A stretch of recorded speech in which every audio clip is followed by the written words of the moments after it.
বাস্তব কথা, যখন মানুষ আপনাকে প্রয়োজন হবে তখন তো মানুষের আপনার প্রতি ব্যবহার আর মুখের ভাষাও সুন্দর হয়ে যাবে।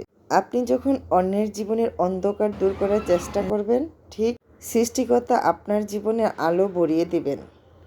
সবসময় অন্যের ভালো চাইতে শিখুন, সৃষ্টিকর্তা আপনার জীবনে ভালো কিছু এনে দেবে ইনশাল্লাহ। আজকের ভিডিওটা শুরু থেকে দেখে যদি কারো জিভের পানি চলে আসে, সে দায়ভার কিন্তু আমার না। কারণ আমরা মা মেয়ে বসে বসে টক ঝাল মিষ্টি মিষ্টি আমের ভর্তা খাচ্ছি। এই আমের সিজনে কাঁচা আম দিয়ে টক ঝাল করে মিষ্টি ভর্তাটা খেতে কিন্তু ভীষণ ভালো লাগে। প্রচণ্ড গরম, দুপুরবেলায় ভর্তাটা রেডি করে রেখেছিলাম আর বিকালবেলা বসে বসে মা মেয়ে খাচ্ছি। অনেক বেশি মজা লাগছে খেতে। তো আপনাদের সাথে একটু শেয়ার করলাম, আপনারাও দেখে নিজে নিজে তৈরি করে খেয়ে ফেলতে পারেন। এই যে আমি কীভাবে ভর্তা তৈরি করতেছি সেই রেসিপিটাও শেয়ার করলাম। একদম নাগামরিচ দিয়ে, লবণ আর চিনি দিয়ে আমটা মেখে খেতে কী যে মজা। তো যাই হোক, আসসালামু আলাইকুম, সবাই কেমন আছেন? আশা করি সবাই খুব ভালো আছেন। আলহামদুলিল্লাহ আমিও ভালো আছি। গরম আর গরম, গরম আর সহ্য হচ্ছে না, কি আর করবো। এই গরমের মধ্যে সবচাইতে ভালো দিক হলো ঘরে বসে থাকা, বাহিরে যাওয়া মানে অসুস্থ হওয়া। তো যাই হোক, আমের ভর্তা রেডি করে রেখে দিলাম।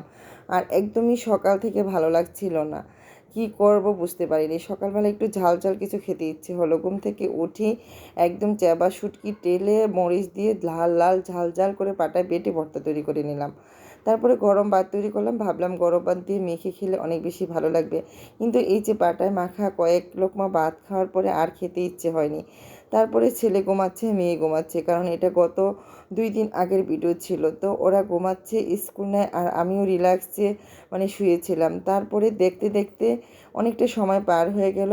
আমার আপুর সাথে কথা বলতে বলতে দেখি বেলা 1টা বেজে গেছে। তারপরে আর কি আর করা, নিজে ফ্রেশ হলাম, তারপরে নামাজ পড়লাম। ছেলে মেয়েকে খাবার দিব, তারা তো এই ভর্তা ভাত কখনই খাবে না। তাদেরকে ডিম ভাজা করে দিয়ে ভাত দিলাম, তারা সেটাও খেতে চাচ্ছিল না এই গরমে। দেখেন বাহিরে তাকানো যাচ্ছে না, কি পরিমাণে রৌদ্রের তাপ, কি পরিমাণে গরম। তারপরে আর কি আর করা, তারপরে তাদের জন্য ঝটপট করে একটু চিকেন দিয়ে খিচুড়ি রান্না করে দিলাম। এখানে চিকেনটা কষিয়ে তারপরে মুগ ডাল, মুসুরি ডাল, পোলার চাল ভালো করে ধুয়ে একসাথে দিয়ে খিচুড়িটা রান্না করে নিলাম। যখন আমি একদম ঝটপট কম সময়ের মধ্যে রান্না করি তখন এভাবেই রান্না করি, একদম পারফেক্ট হয়, ঝরঝরা খেতে অনেক বেশি মজা হয়।